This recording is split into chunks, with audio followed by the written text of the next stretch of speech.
We're on time. We can carry on. Yeah, so I'm just hang on. I have to change the batteries in my boiler.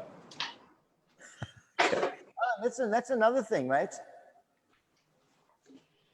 What is that? You need to send me batteries. Okay, then you must tell me what you need so I can send it to you. Yeah, but just let us know. Well, yeah, I've had to buy batteries. I don't use batteries here. Oh, no. So I've had to fill this flipping flashes and things with batteries. Craig, you are live. Okay, I'll stop talking now. Yeah, I can see. So where is it on my... Plus and minuses. Is this the plus? Yeah, but I want it on my feed. Oh, there we go. Okay. So let's share it to my word, Craig. Share to group. Okay. Hello. Can you hear me? I can hear you. Okay, great stuff. That means the whole world can hear us because we're live. Hello, friends. We've already got 4 oaks on here, so... Yeah, it's terrible. We are so sorry that we always just bust into your lives like this, but we also do love it. Good morning, friends, and thank you so much for joining us. As you can see, it's deur mekaar en aan die gang, but that's how we love it most. So today, I am joining Craig Anderson. Mr. Anderson, how are you doing over there? Welcome to Port Elizabeth, right? It's flipping raining and overcast here, but we're going to have some fun. I've got Kristen here with me today. Hello. So we're going to have some fun with our new kit. That's amazing, man. Thank you guys so much for just jumping in there and helping us out and always being right there when I press your button. I do appreciate that. Thank you. No sweat, mate. No sweat. Awesome. So, Mr. Anderson, before we carry on, just quickly remind us where your studio is, what your studio name is, and your online platforms, please, bud. Okay, right. So let me... just getting this sorted. Pin video. There we go. Yes. Are you ours now? Trying to jack of all trades, yeah. Master of none at the moment. Yeah, so back in my studio, Create Studio in Port Elizabeth. Where I do a lot of my work and studio work. Obviously filled up here with a lot of Godox equipment. And a couple of days ago, I got a box full of Godox equipment again. So not to keep though, unfortunately, just to test and see how it works. So very keen on that. So also from my side,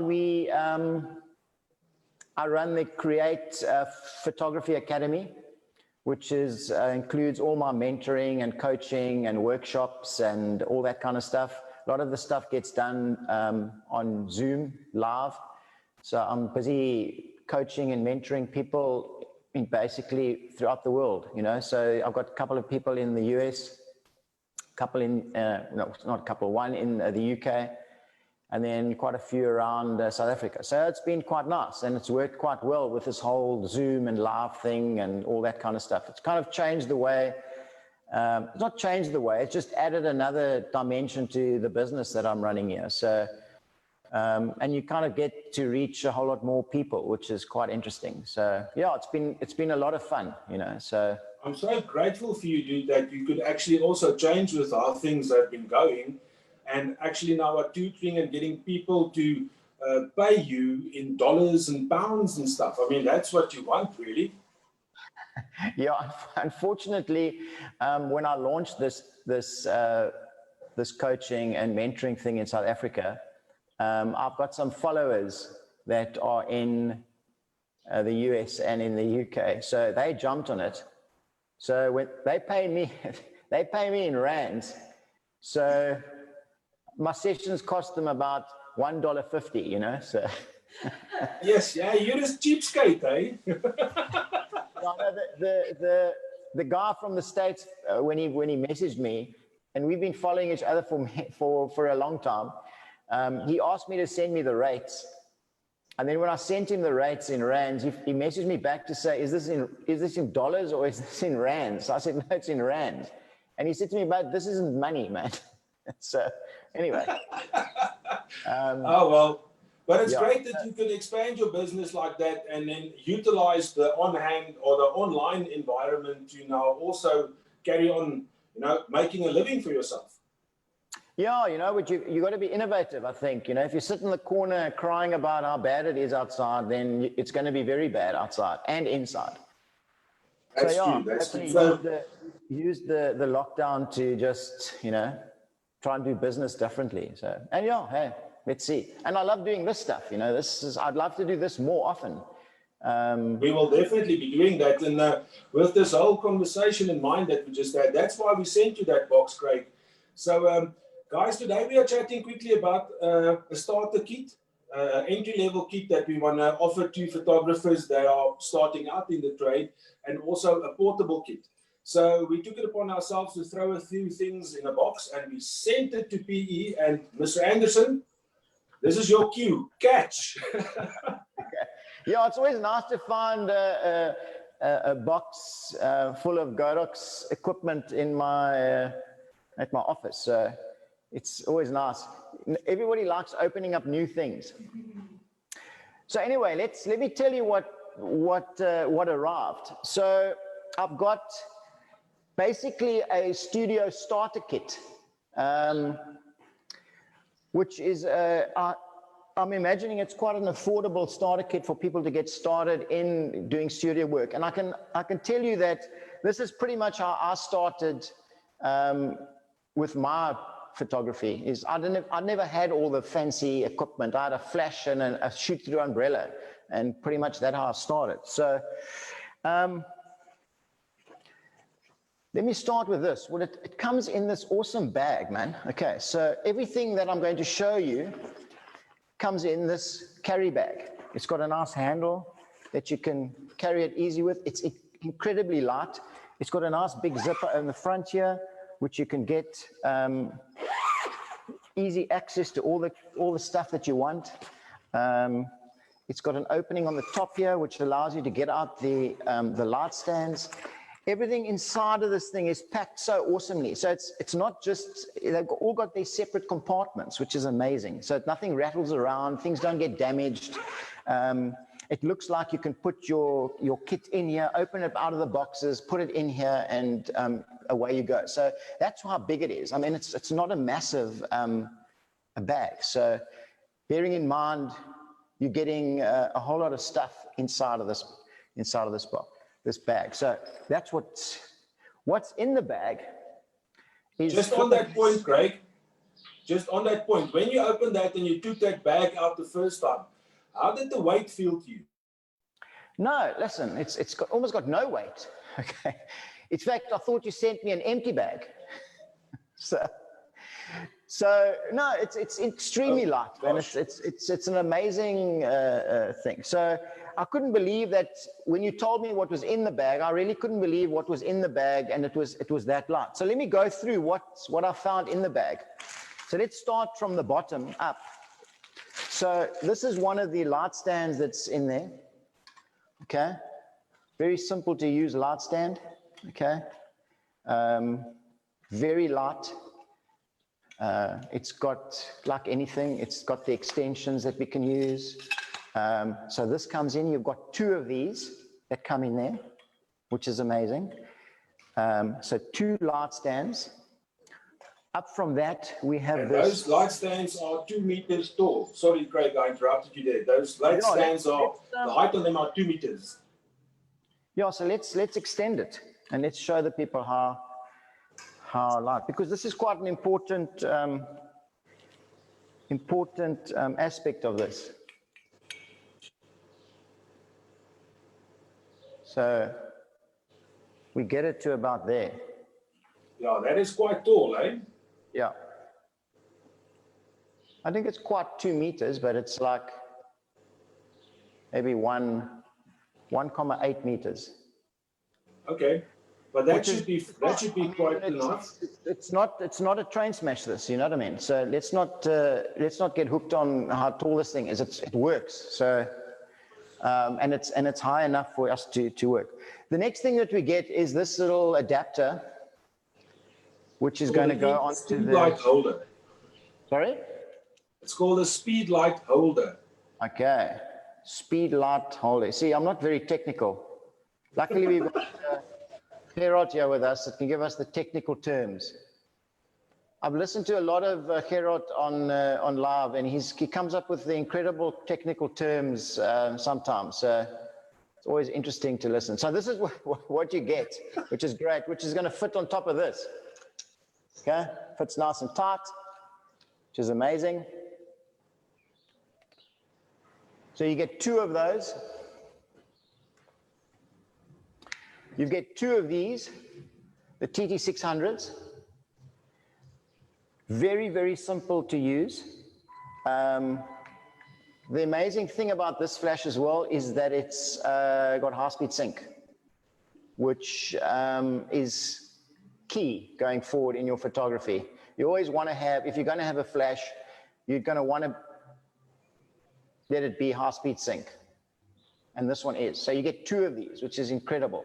And they come with all the little fancy cards and the covers and all that kind of stuff. So, and incredibly easy to set up. It's basically put it on, choose the channel and the group, and away you go. So you get two of these things.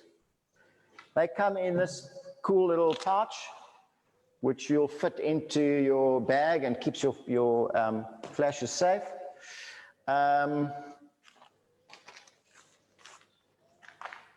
Included is you get a great rain umbrella for when it's really, really windy and you want to shoot outside and it's raining.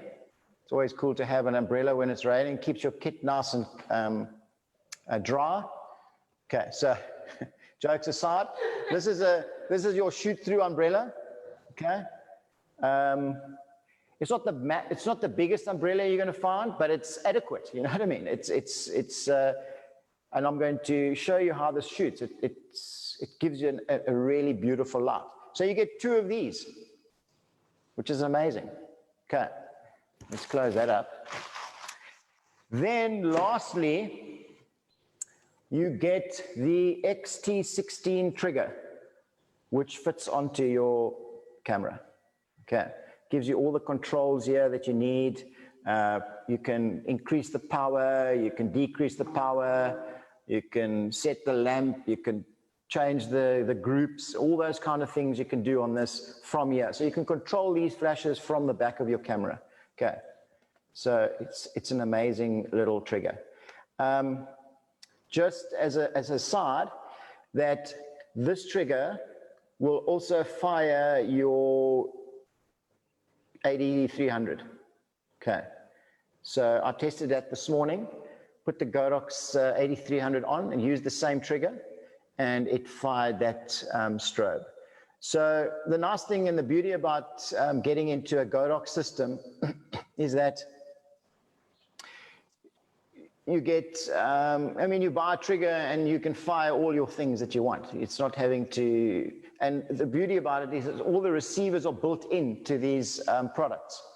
So, for example, just Craig, while you're on that point about the trigger, so that trigger will actually fire any of the Godox trigger systems. So if it's in a TT350 or a 685 or any of the other flashes, as long as it's an X receiver that's built into that flash, that little trigger will fire it.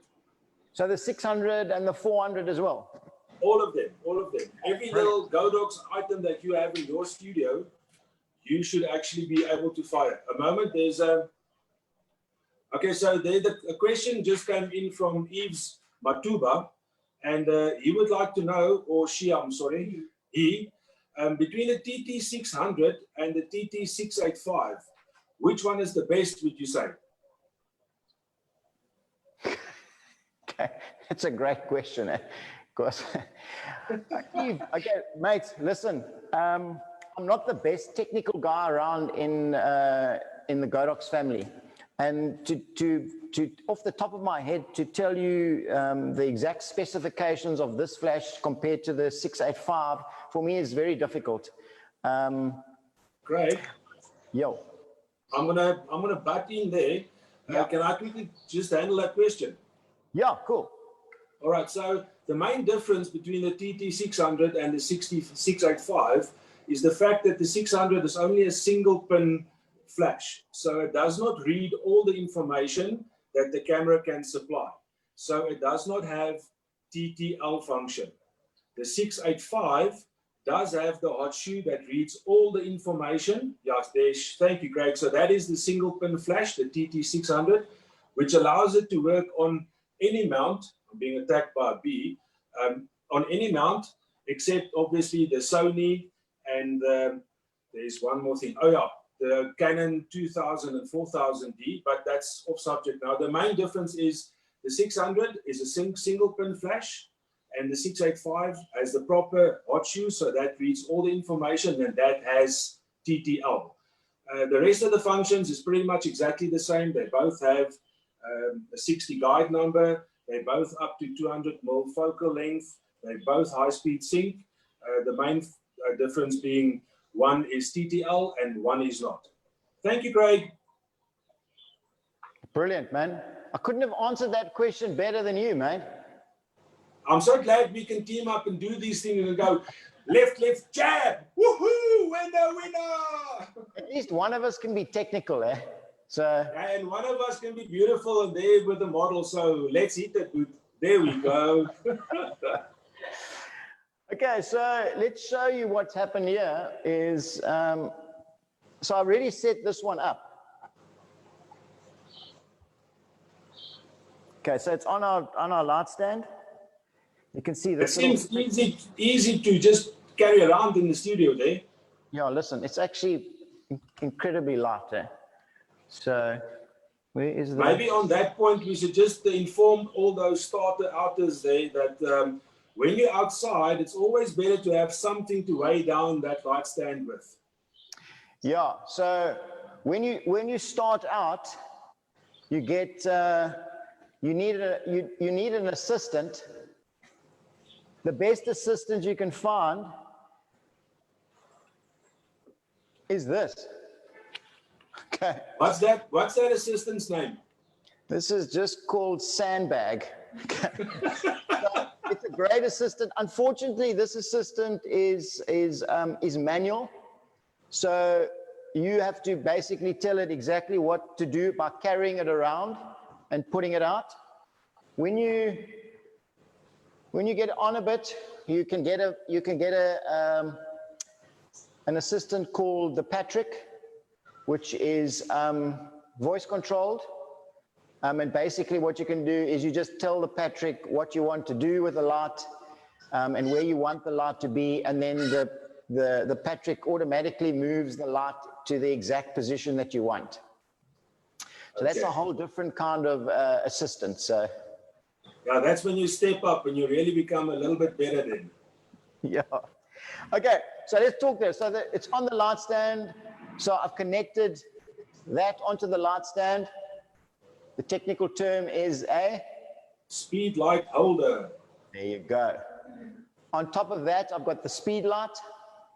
And then you can see through here, it's got a little section in there where the umbrella will pass through. An interesting thing that you can do with this is you can move this umbrella further away and closer to the speed light. Why won't you just put it in the middle and use it like that? Because you can get so many different looks and light spreads doing this. So if you're only going to put it there, you're only going to get one kind of light pattern. But you can slide this up and down and get various kinds of light patterns on your subject. So why not move it? You know, why not experiment and move it? Yeah, you would recommend a bit of experimentation and moving that around and see what you can do. Yeah, I'm going to try and shoot that today. I mean, bearing in mind, I haven't shot with a shoot-through umbrella for, I don't want to tell you how many years, but... Yeah, we can see the years in the pretty grey that you have there, just like me, so... The last time I shot with a shoot-through umbrella, I had black hair. Shoot. Okay, so... So I could hear that flash when it started up. It was the head moving inside the top. Yeah, actually, I just turned the flash on, and it gives a little bit of a zoom function that's going in and out, and all that good stuff. I've set this flash to A. I'm just going to. So let me show you this. Let's see if I can show you this. All right, I can see it says 1/64th there. Oh, is it backwards though? Well, I can see it. Okay, Well, cool. Maybe all the reflections and things have happened in the interweb, and that's why I can see it proper. Okay, so I've set this trigger and I've put it onto group A, and I'm going to, really?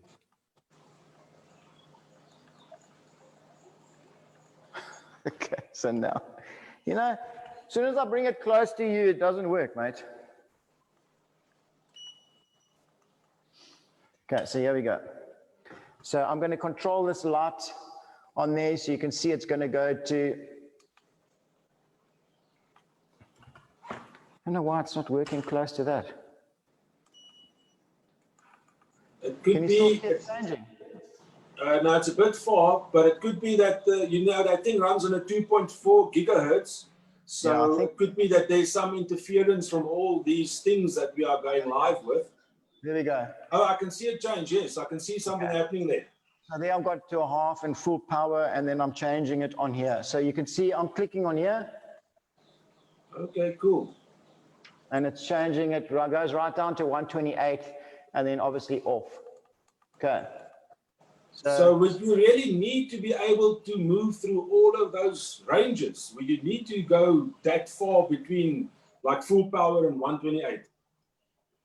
Yeah, you know, it's very convenient because it allows you to use this light in various places. You know, I can put the light very close to Kristen, or I can take it a little bit further away. If I take it a little bit further away, I'm going to need a little bit more power. If I bring it in a little bit closer, I'm going to reduce the power. And depending on what aperture I'm using, if I'm shooting at a 2.8, I'm wanting a very low power on my flash. Otherwise, it's just too much light in there. So it's always good to be able to have a range from full power to 128th of a power. So that's amazing, actually, that little entry-level flash can offer you that. It's flipping amazing, man. It's really, really, really is. So it gives you such diversity in what you're wanting to do. So I'm going to see if I can share my screen.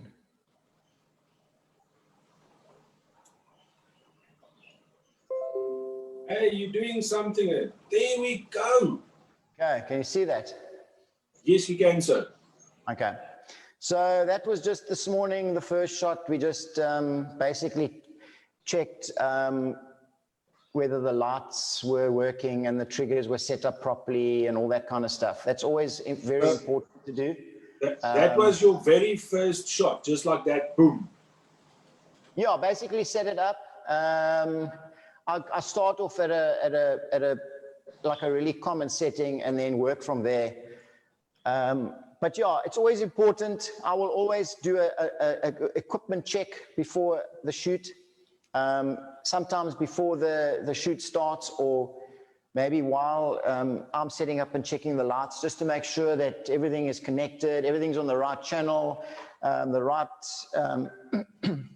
right groups, and I've stuck the right group on each of the flashes or each of the strobes that I'm using so that I can control them independently. Just make sure that everything is great, the light is going to be good, and then we go from there. So, and yeah, it's pretty much that. I'm going to try and shoot this now through my tether cable. So you can see I'm tethered now through to my Lightroom from here. So I think as I shoot, you're going to see the photograph come up onto the screen in front of you. So let me just do another check here. Okay, just turn a little bit to, yeah, a little bit there. Watch the eyes. Swing the body as well. Yeah, maybe there. Yeah. Let's just do that.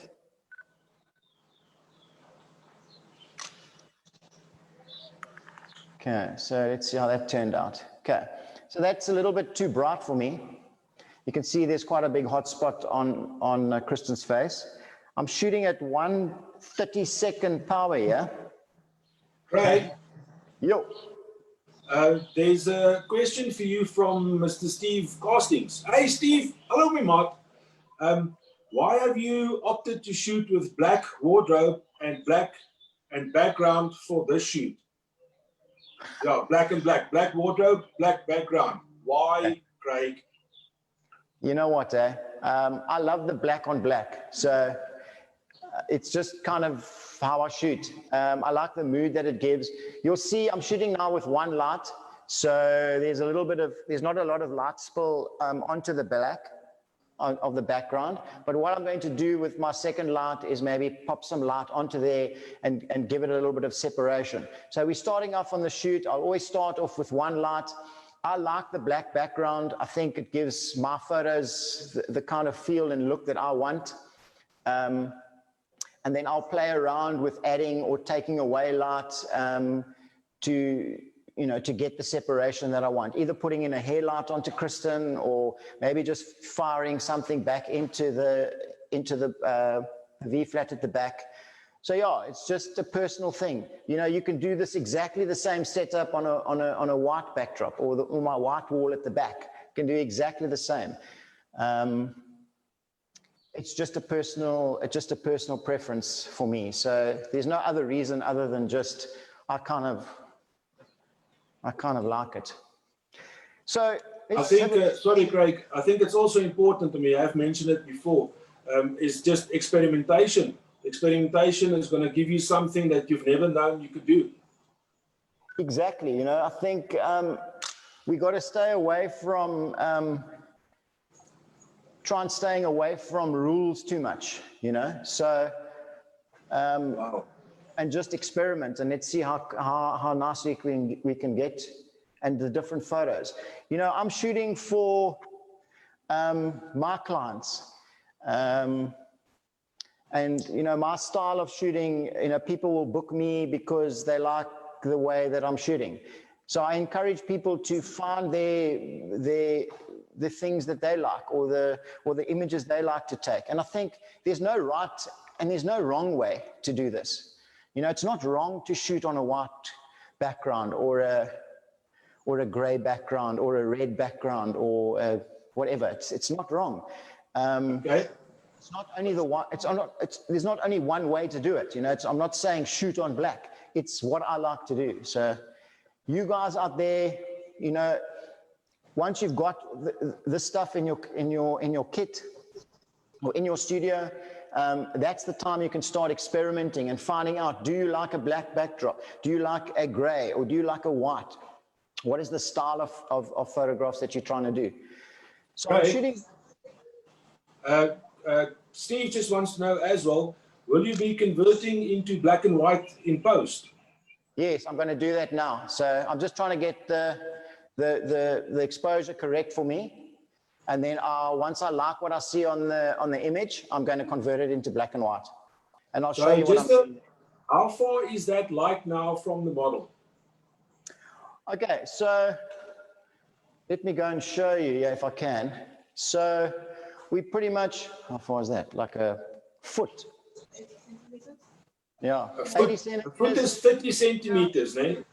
It's only about so far away from her. So it's going to be a nice soft light. And you'll be surprised to know, Gerard, that I'm shooting this at 1/28th power. No way. So, I mean, the recycle time on this is just absolutely awesome. I'm just going to take it up a little bit. I'm going to take it to a 64th just to see what it's going to look like and whether I like that better.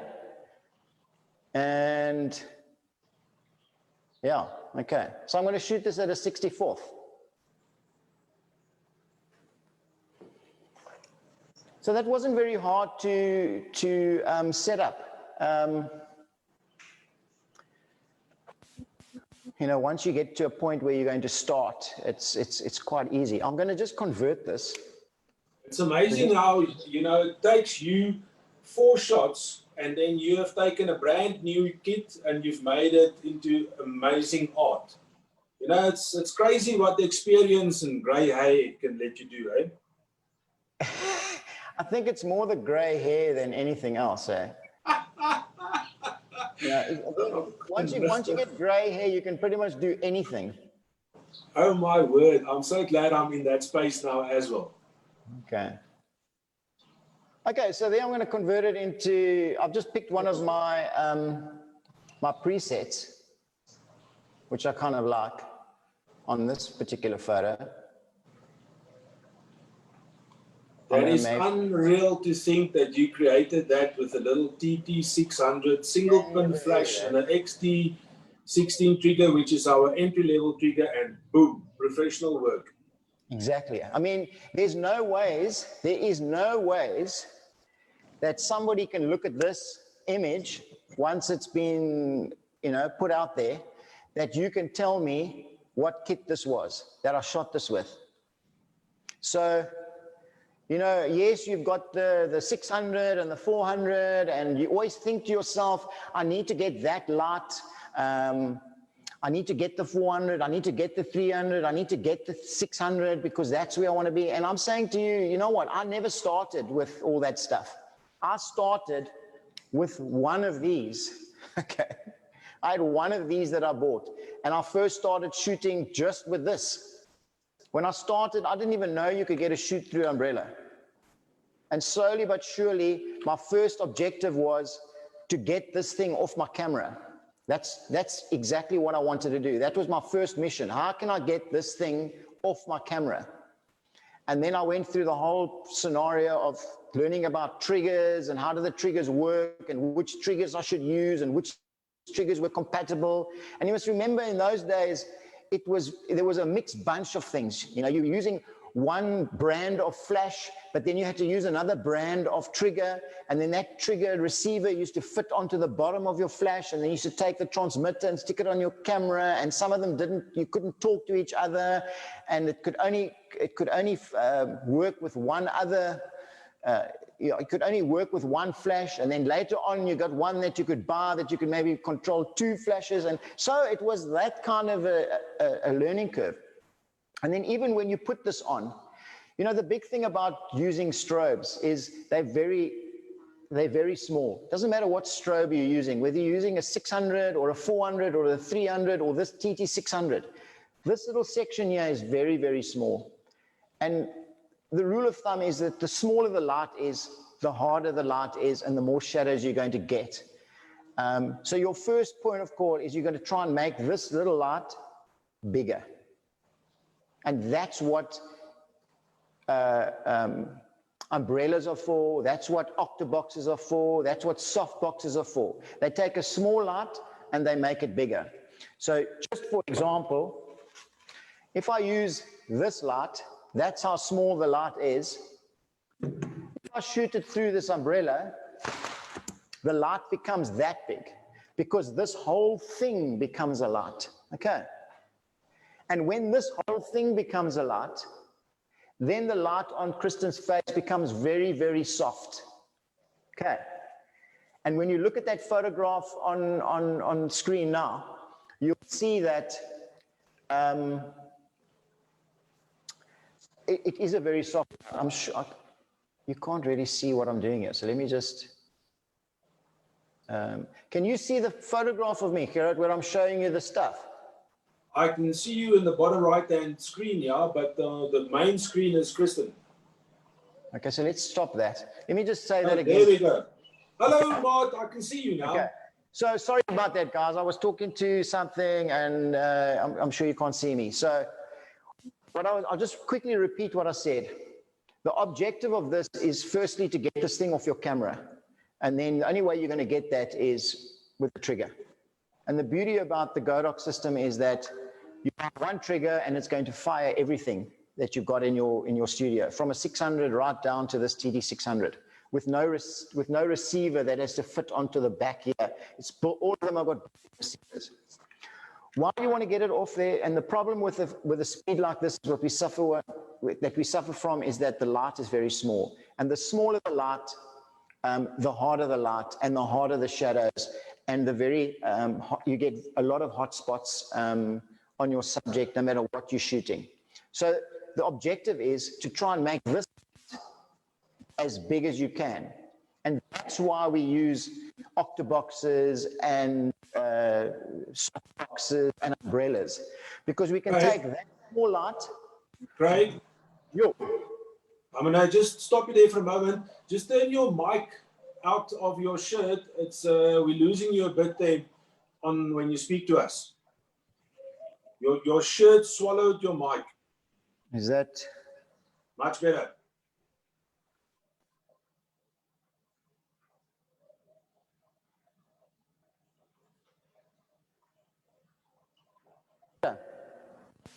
Just say again.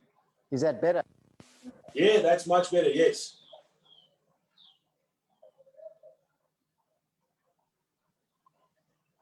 Oh, wow, we've lost you. Say something, say something. You know what the problem? Oh, I know what the problem is. But this is also something else that happens from time to time in a professional environment. Is things just decide that they're not going to be now working with us anymore, and go like, boom, left field ball, catch that if you can. And then those professionals on the other end of the line that goes, I can do this. I can breathe deeply and make it beautiful. That's correct. So let's just see if this is working better. How's that? That's much better, dude. You are in my face again. Okay. You must let me know where I can get some really cool batteries from, man. I know a place. I know a place. I need to know. Are you connected somewhere? Yes. I know some people that sell the odd battery here and there. Cool, man. I'll speak to you after this live stream, and you can maybe put me in touch with him, eh? I will. Okay. So let me say this. Let me say this again. You're going to take this small light, and if you shoot it through this umbrella, the light becomes this big. Okay. And that's what's going to give you the nice soft feel that we get when we shoot Kristen. And you can see when the light is when this is very close to her, you can see how big the light is, or how big this umbrella is in relation to her face. Okay. So it's a massive thing. And the bigger this light is, and the closer it is to Kristen, the softer it's going to be. Now compare this.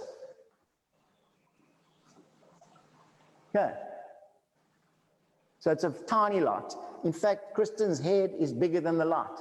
So it's going to make a very hard light on her face. So that's the reason you're wanting to firstly get this off your camera.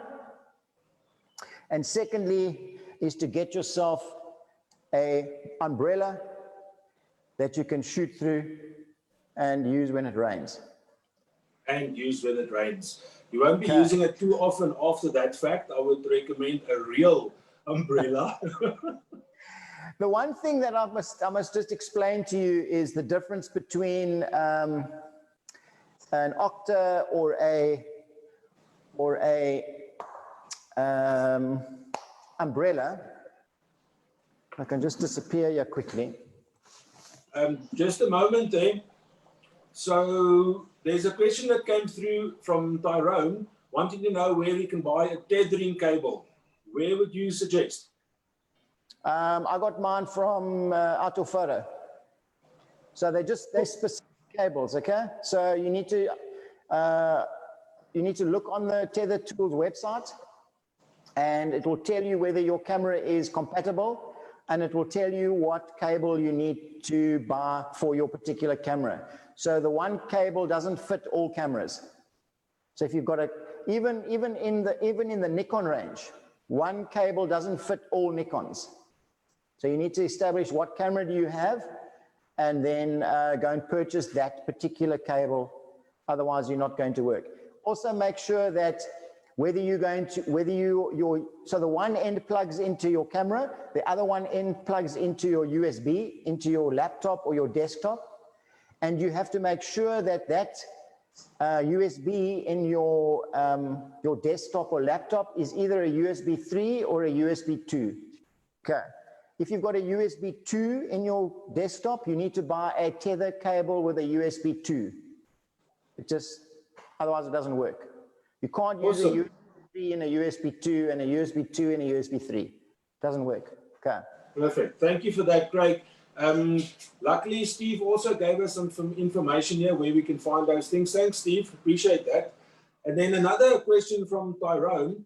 So how does distancing the flash from the umbrella affect the lighting? Okay.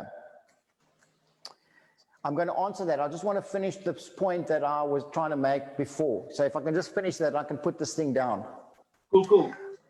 Okay, so the difference that you have between a normal octa like this, okay, and an umbrella is that in the octa, the light fits in here and all the light comes out the front of this. There's no spill that comes out of the back of this. Okay, does that make sense? Because the light is actually inside. Okay. So it seals completely around the light and then projects everything forward. Yeah. So, but what happens here is, even though you are shooting through here, so the light is coming through this side, you get light spill coming out of the back of this umbrella as well. Okay, just so that you know that. So and is that so important? Is that like such an important thing because of the rear spillage? Why does that affect? Because that can then change the light pattern that's going to fall onto your model. So if I've got this next to a white wall, it might reflect back on the white wall. Or if I've got a red wall here, okay, and I'm shooting through like this. So if there was a red wall here, some of this light is going to spill out of here onto that red wall and reflect back, and I might get a reddish color cast coming through.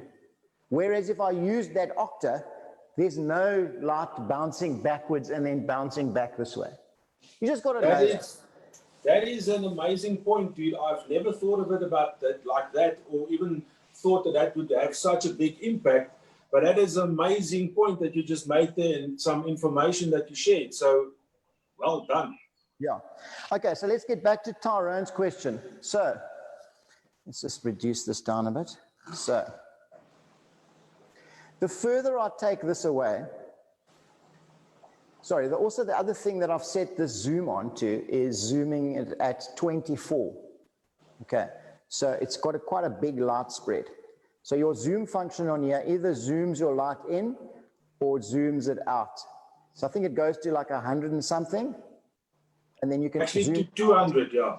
Yeah, and it zooms out to like 24. So I've got it on 24. So it's got quite a big light spread. The further that I take this out, the light is going to spread out like that. It's pretty much going to fill this. Okay. Some of these umbrellas that you get have got a much longer stem. So sometimes the stem, and you can actually pull it out to quite far. That's also bad if it's too far away from the light. Because what happens is if it's too far away, I'm just going to stick this back in here. If it's too far away, the light then escapes the umbrella. Okay, goes outside the umbrella. You don't want that. You want to keep the light in the sides of the umbrella to make this whole thing light up. So you're trying to make this whole umbrella the light. So you can experiment at what point does this umbrella cover everything. If you want to, I can give you a tip. If you turn this umbrella like this, okay, and you shoot the umbrella only, you will see where the light pattern reaches on this umbrella, okay? Because if it only reaches to there, you can then make this further out. You can manipulate it until it covers the whole light pattern. So it's just basically taking a photograph, and when the flash goes off, it's going to show you where the light comes out through this thing. Does that make sense? Yeah, it does. I Okay. understand it. Okay. And So, I know very little about photography, but I love it in any case. okay. So conversely, if I pull this right in, okay, now it's only illuminating this section here. All this part of this umbrella will be dark.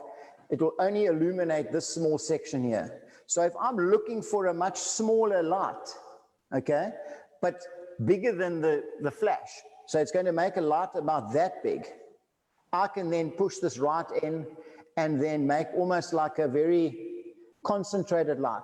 And then I would put something like that. I could put this light right here. Okay, and it will be a very, very concentrated light onto Kristen's face. So by maneuvering that thing, you make the light bigger or smaller using the umbrella. And that allows you to now have different types of shots that you can do. While you can have, like you say, if it's very close, it's only on her face. If it's a bit further away, it's shoulders and all of that with it. Yeah, so it's exactly that. I didn't know there were so many things you can do with an umbrella except keep your hair dry. Exactly. I think, you know,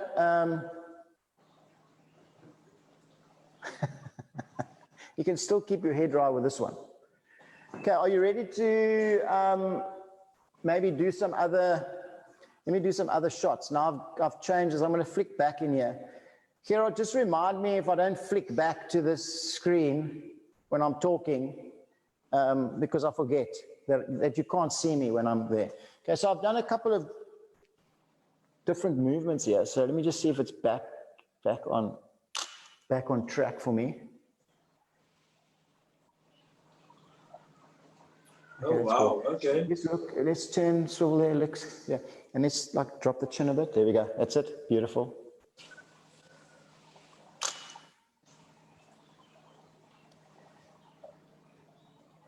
Okay, so we've got that kind of feel, which is quite nice. I like that vibe feel there, but what we can do is, let's move back against that, just go, in fact, just stand, yeah.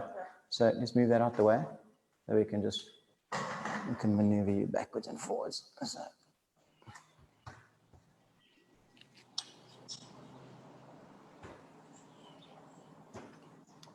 So let's do that. Okay, so now you've made it, pretty much only made it a little bit higher, a little bit taller. Yeah, well, she's standing now, so I'm just gonna see what this, and I'll tell you what, turn down a bit. There you go. Okay, so this should be a little bit, okay, so it is a little bit different.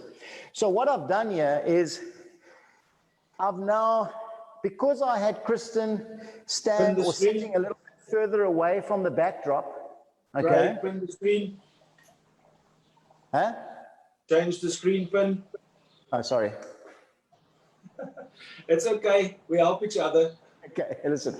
Okay, so the difference, what happened here was, I had Kristen sitting a little bit away from this backdrop. Sat her here, and I put the light over here, and the light spill basically just filled out Kristen, okay? and we had a very, very black backdrop. What I've done now with this shot is I've just got her off the chair. I've just moved her right back against the backdrop. I've then moved this light closer to her, and you will see now I've got light spill onto the back. Let's have a look here. So let's look at the two. I'm going to have to flip and make this a little bit. Okay, so there you can see, I'm just changing the, so there you can see the backdrop in this photo. So it's not completely black, and you can see it's like a gradient. You can see it's quite light here, and as you move towards the left, you can see it gets dark and dark until it's completely black, because that's the fall off of the light. If you look back at this last photo, there's hardly any light on this backdrop. So with one light, if I only had one light, I could then decide whether I wanted it completely black, or did I want some light spill onto the back. And if I needed some light spill onto the back, I just moved Kristen closer to the backdrop, and then some of the light spilling from that light will then just fall nicely onto her face, and then onto the black, which then gives a little bit of separation to what we're doing. So let's have a look and see. You got to change the screen, and then when we're going to add in that second light. Yeah, I'm going to add it in now. So I'm going to move this a little bit further away, just an experiment now. Because I've moved it a bit further away, I'm going to increase the power. So I'm going to go to maybe a 16th, and I'm going to shoot and see what that's going to do for me.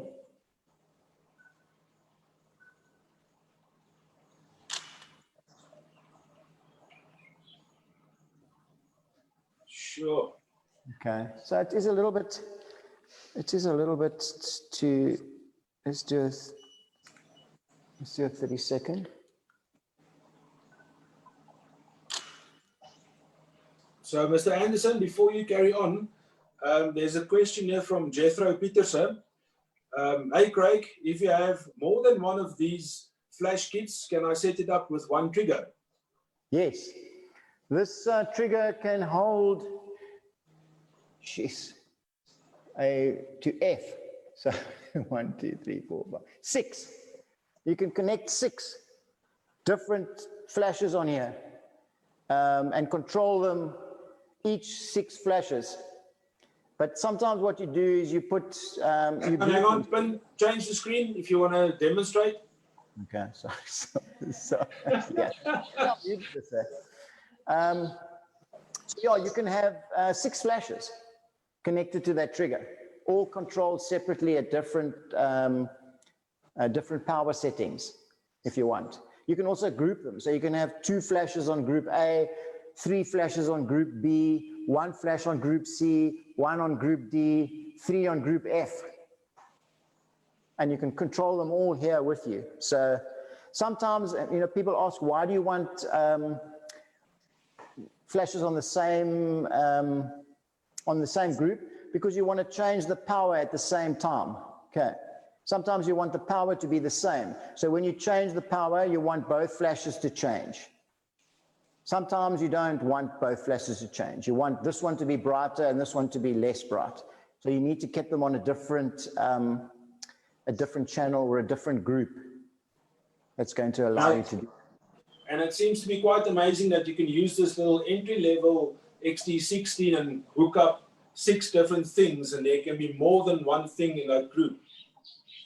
It's amazing. What the infrastructure of the Godox X series is really amazing stuff. Yeah, but you know what? There's so much stuff you can do here. It's frightening. And you think... don't say it's frightening. Say it's amazing. That's a better word. No, but it is. People are under the misconception that you have to have a 120 octa. Otherwise you can't do it. Or you need a 90 millimeter octa, and it has to be a parabolic. I have to have that, but you don't. You have to have, to start, mate, you have to have this. Okay, that's what you have to have. You can create amazing photos with this. So that's the aim of this little kit that we've put together, is to facilitate that beginner photographer, to help him or her create amazing work and not spend too much money, because we all want to upgrade eventually. We all do need that bigger stuff. But when you start out, you really don't need anything more than this. You're absolutely right. The beauty about getting into this Godox system is that even though you buy these flashes and this kit, okay, you're never not going to use it again. Okay, you always, it's not something that you have to buy, then use, then sell, then buy something else. You buy this, you learn how to use this, you then buy another, let's say you decide to buy the 300 for whatever reason, because you need that for something else. These don't become obsolete. Okay, you work with these in conjunction with that 300 or the 400 or the 600. So it's not a case of I'm going to buy this and then I'm going to sell it and I'm going to have to buy another thing and I'm going to sell that and buy that. You don't. This is when you buy this is not a bad buy. This is not a bad buy like buying a really, really crummy tripod. Okay. So you can go to Macro and you can buy yourself a tripod for $500 because the guy said it's a good tripod. And you get home and you realize it's actually a crappy tripod. And you have to go out and buy another one. So this is like that. Sorry, this is not like that. This is not like you have to go, you get this and then you realize, okay, well, I'm never going to get anywhere with this. I have to sell it and buy another or a proper light. These are proper lights. So you can get an amazing kind of effect and different feels that you want out of these two 600s and the umbrellas. And that's what the thing is, you know, getting into this whole scenario it's a huge barrier to entry, you know, because photography is expensive. Yeah, and just on that note, one of our viewers, Tyrone, says that he's been playing around with the Bluetooth function on his Godox trigger for the app in the phone, and he thinks it's an amazing thing. So yeah, that's when you upgrade. Thank you, Tyrone, for that. You know, That's amazing. When you become better and more people book you and you can earn more money, that's when the better equipment do come along. And the way things are going with Godox and the way that their research and development never stops, who knows what's coming next? It's such an amazing journey to be with these people. Yeah, the development and that on this is just flipping amazing. So, okay, so let's try this. Not quite sure this is going to turn out, but anyway, let's go. Look straight at me.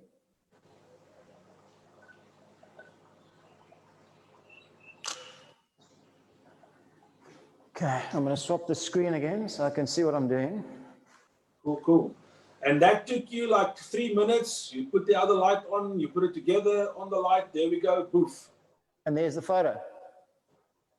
Oh, and that's exactly you with high key. Yeah.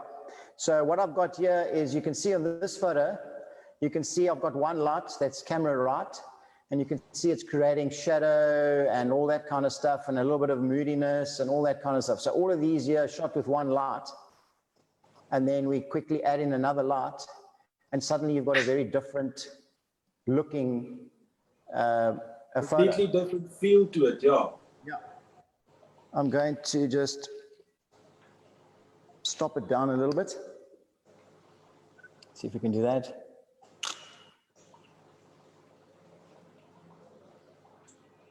Okay, and you can see So what's happening is lights. The only thing you did now is you changed the power on the flashes. No, I just shot at f4. So I shot at 2.8 earlier. So I'm just manipulating the light using my aperture rather than changing the power on the flash, because I'm on 30-second power. 30-second power. That's the other thing that we've got to understand when we're shooting with this. If you're using these flashes incorrectly, and you're continuously shooting this flash at full power, firstly, your recycle time is very, very slow, well, not very, very slow, but it's like a second or 1.3 seconds, okay? And then you're eating your batteries because that thing is trying to fire at full power all the time. So listen, what do batteries cost you at the moment? I mean, it could cost you nearly $100 to put 4 proper batteries into this flash unit. And if you're using it incorrectly, those 4 batteries aren't even going to last you a full shoot before the recycle time starts to slow and slow and slow, and eventually they fall out. And then you're sticking in another 4. Okay, so you're in for $200. If you've got 2 flashes, you're in for $400 just from batteries. So if you learn to shoot with this, and I'm shooting this with 1/32 power. I'll shoot today and tomorrow and the next day on these same batteries. Also, that's amazing how, yeah, sorry, Craig, but it's amazing how just knowing how to work with your flash saves the batteries. Exactly. And it, you know, photography is expensive, you know, and, you know, when you're shooting and you're trying to save money and you're trying to, you know, you're charging your client an X amount to shoot, and then you've got this, you're blowing 200 Rand on batteries, you know. So let's say you've charged the client 1,000 Rand to shoot for an hour, and you eat 200 Rands worth of batteries. You only earned $800. And it's just because you used the flashes incorrectly. If you learn how to use them properly, these will last you flipping a very long time. Let's try and change something up here. While you are in the process of changing something there, a question came in from Tyrone. He's asking if you wouldn't mind showing us a full-length shot with those 2 lights. Okay, let's do that quick.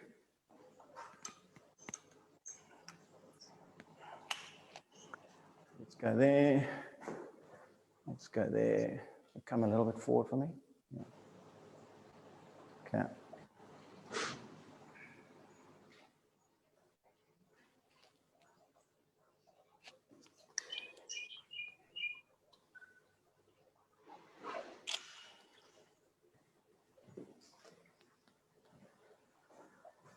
Okay, so let's have a look, see. Okay, so there's a full length.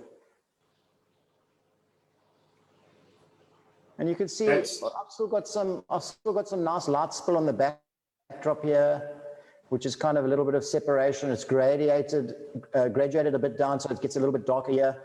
And then you can see the light is still covering her great, you know. And I mean, umbrella's only this big, so there's nothing wrong with that, you know. Awesome.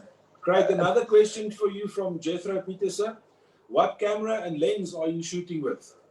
Okay, so I'm shooting today. I'm shooting with my so I've got my Nikon D4, and I'm shooting with a Nikon 2470 2.8 lens, and I'm currently shooting it at between 3.2 and 4 and 2.8, just depending on what I'm trying to achieve on the photo. So that's it. So that's the 24-120, sorry, the 2470, which is a great all-round lens to use. A lot of the times in my studio, I'm using the 70-200. So it's just a preference thing. Today I'm using the 2470. Thank you. Great. I don't want to interrupt you, but we've been going almost an hour, so we should be starting to wrap up at some point. I know it's very difficult. I love doing this thing. Let's do something else. So let's do that. Let's bring you there. So let's bring you forward. So I'm going to do this quickly.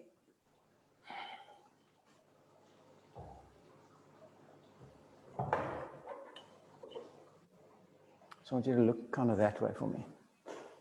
This way, yeah. Let's turn your, Nobody there. Oh, let's see what that looks like. Yeah, nice.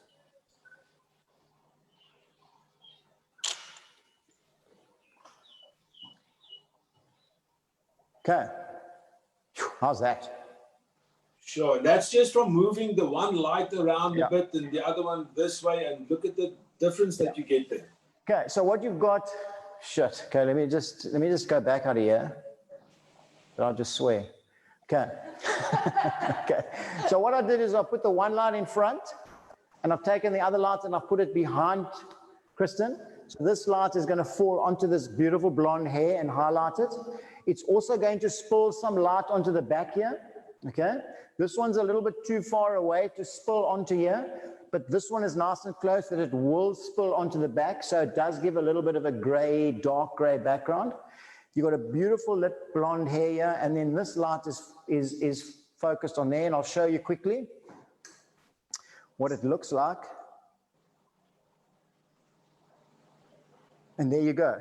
There you can see the light on her hair, beautiful light coming in from camera right, and then there you can see where that light is spilled onto the backdrop there, just to give it a little bit of separation. You can see this backdrop here is not completely black, so it's kind of giving you that kind of vibe. Let's do just a nice close-up of this.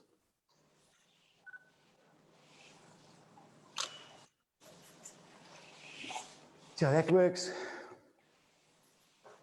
Okay, so That is an amazing shot, dude.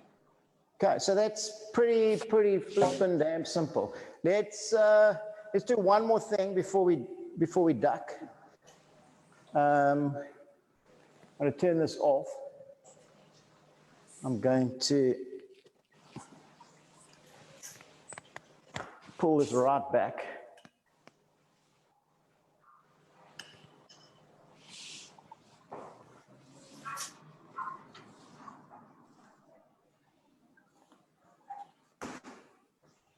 It's quite amazing to see how you've carved out a niche for yourself in the black and white photography, eh? Is it? I don't know if it's a niche. It's just, I think, you know, when I started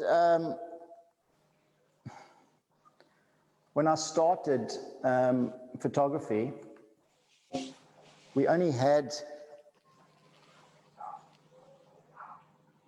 shot black and white film.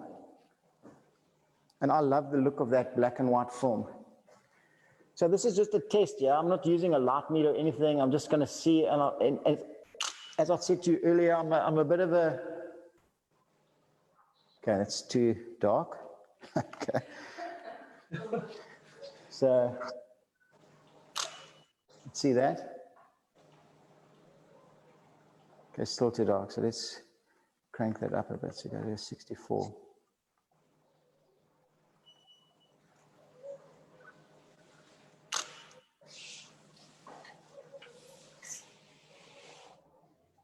Yeah, okay, we're getting a little bit of a hot spot through there because I've moved this quite close. It does make a little bit of a hot spot. So let's turn this way. Yeah, so let's turn like that. I'm gonna get a little bit of there. Let's go to F4. Let's see. Get rid of that hot spot. That's not bright enough. So in this, where you have the flash now, it's very close to the front of the umbrella. Yeah, it's like making a very hot light. You can see there. It's very hot.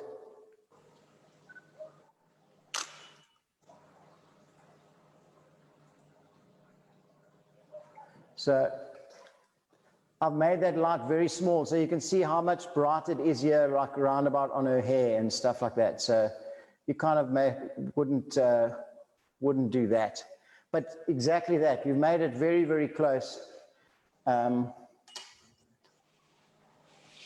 Let's shoot it right out at the bottom, because we can.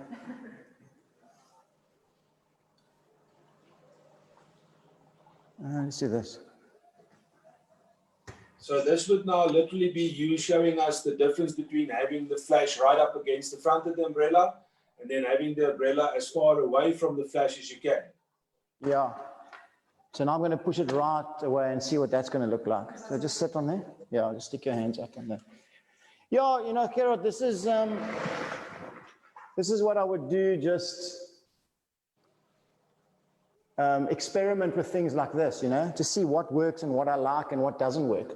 So this could be also like, I'm not quite sure how this is going to come out.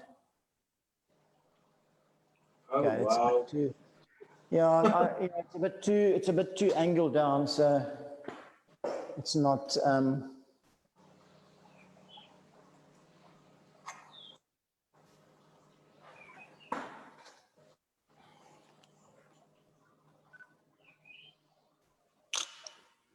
Try that. Let's lift, turn up a bit, yeah, like that, yeah. Beautiful.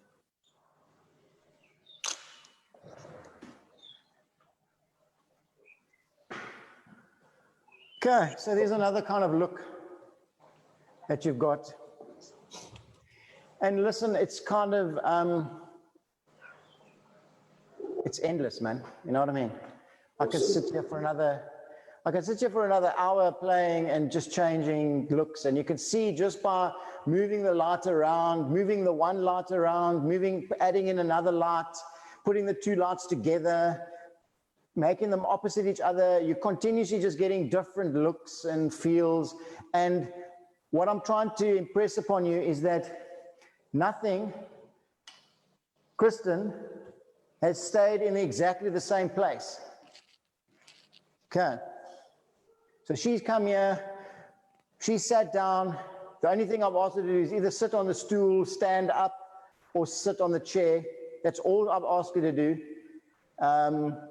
Is not moving around, trying to get different kinds of looks and feels.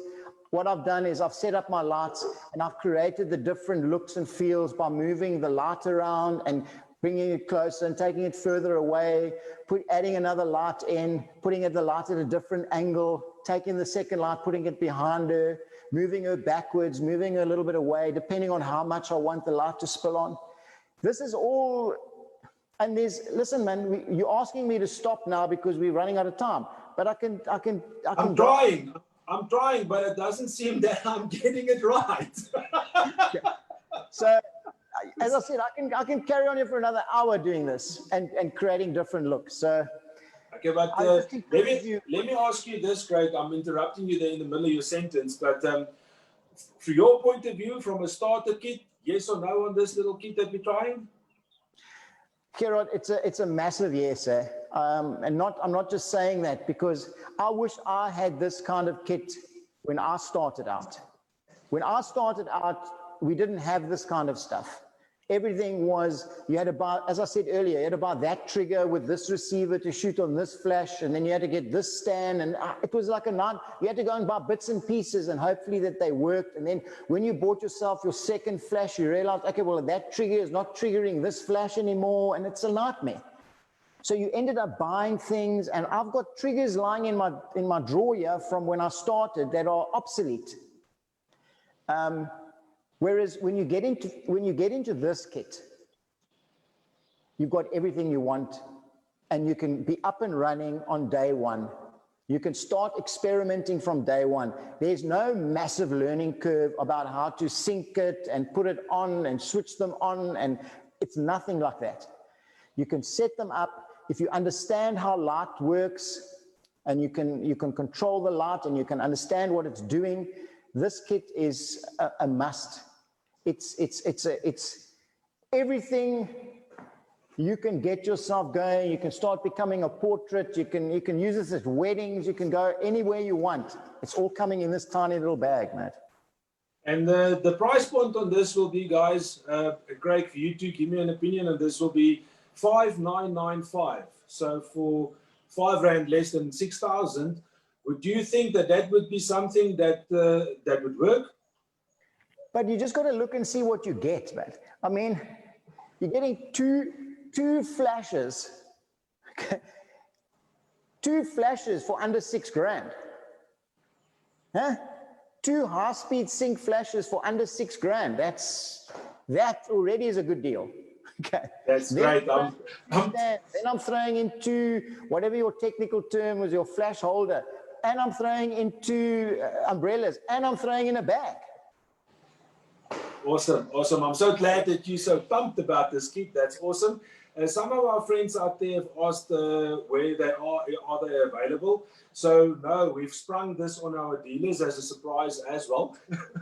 We're going to get some angry emails, but that's how it goes. So from like next week, guys, these kits will be available from our dealers. We will ask the people in-house to get it onto our website as well, so you can get it onto the Godox website. You can go and have a look there, Godox SA. And it'll be there for you guys to have a browse at and see exactly what's in there. We do have all the stock on hand, so it's just literally see who needs what, when and where, and get it together and send it out to you. So guys, thank you so much for sharing your last hour with us.